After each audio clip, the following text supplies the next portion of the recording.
A human being's most primal instinct is to eat in order to sustain the body and to provide a means to grow.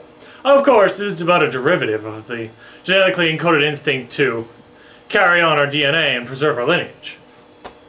So, instead of bending over for the proverbial shaft of Darwinism, that perverted subconscious logic of ours tells us to keep enduring, to find more inventive and new ways to eat and procreate.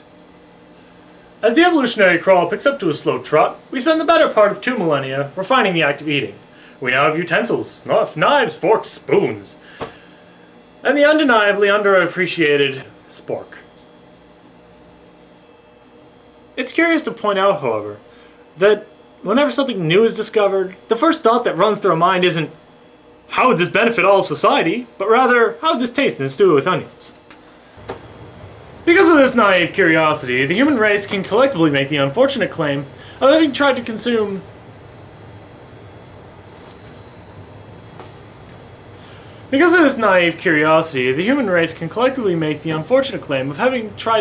every remotely edible substance conceivable to man.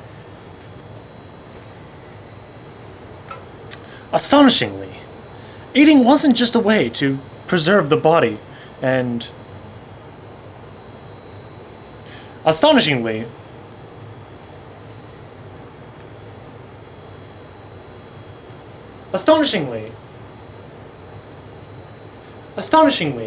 eating wasn't just a way to preserve the body and sustain it and carry out our DNA. Because of a certain serotonin-releasing gland, it produced one of humanity's first most magnificent chemical highs.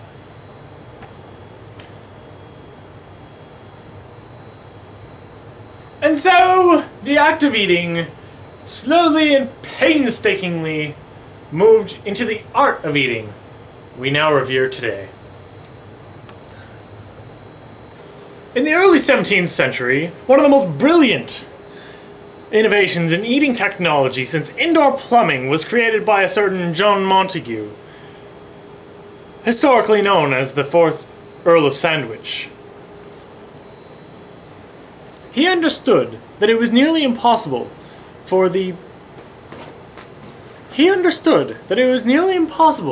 to eat a full meal while also simultaneously trying to gamble.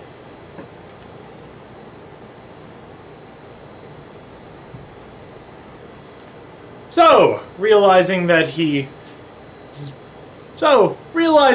body would sooner or later need nourishment, he conceived a meal that would be eaten with only one hand. His solution was to put a meal between 2 pieces of bread and eat these nearly balanced meals throughout different intervals of the day. This way he would have one hand free for his true love, gambling.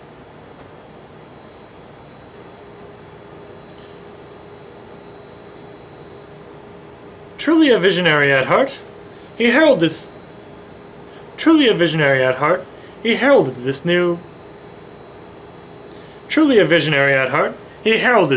this now widespread eating tactic, a nearly balanced meal clamped between 2 pieces of bread, known commonly as the sandwich. Well, one might ask why exactly this is such a big deal. The sandwich, deceptively simple in its complexity, would allow us to mobilize our meals. It was now possible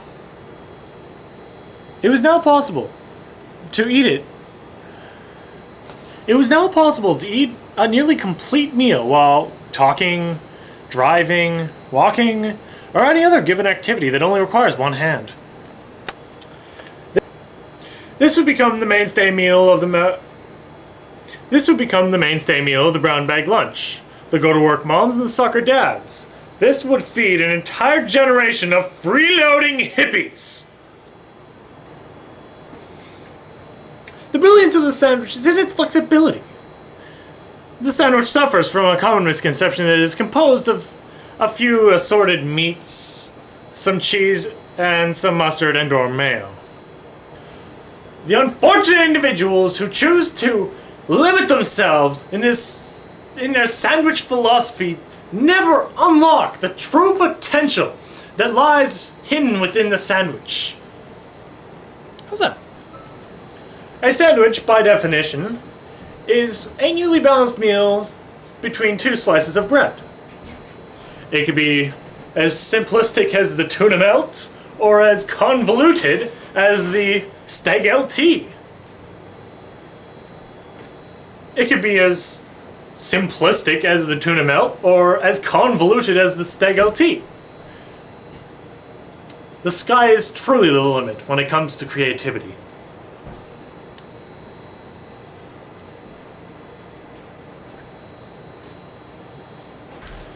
Though there is no real formula for any given sandwich, there does seem to be some common characteristics and basic principles.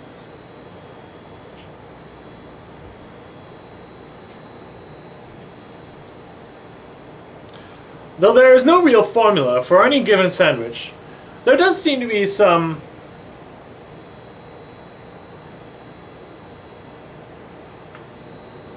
fuck, I've got an hour, man.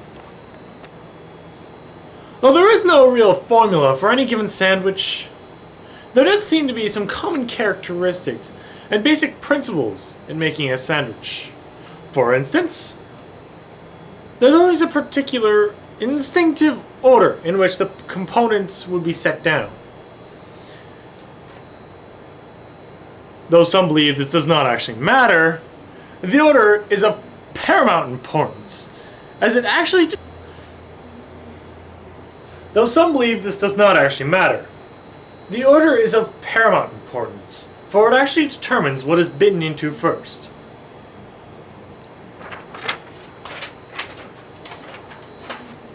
Son of a bitch! Oh, fuck, I have an entire page left? Fuck me. Sauces would typically be touching bread, with the more flavorful of sauces coming last as to somewhat dilute the strong taste. Sauces can be a dangerous thing, however, as too many would drown out the taste of the core of the sandwich. The sandwich maker should be aware of the consequences and should use them at their own discretion.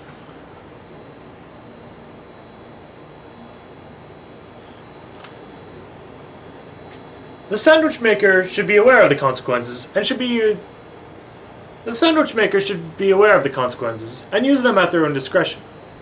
As one progresses through the stages of sandwich mastery, one develops an almost instinctual knowledge of what components go with what bread, and what meats go with what sauce.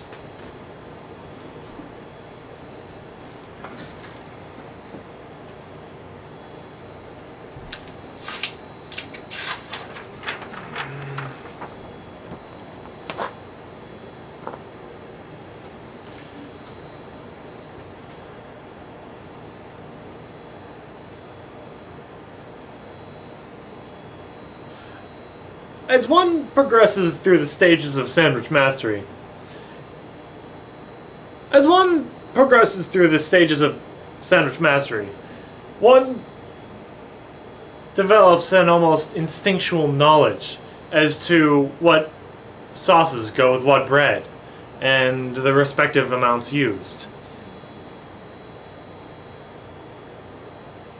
It is this kind of flexibility and intricacy that make this sandwich an undiscovered form of art.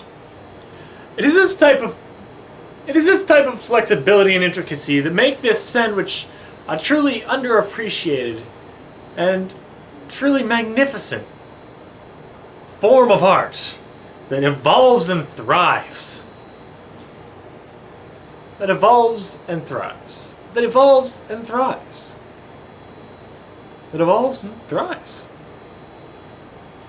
It is this type of flexibility and intricacy that make the sandwich truly underappreciated form of art that evolves and thrives.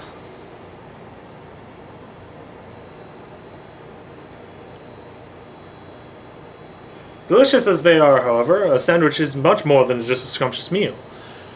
Delicious as they are, however,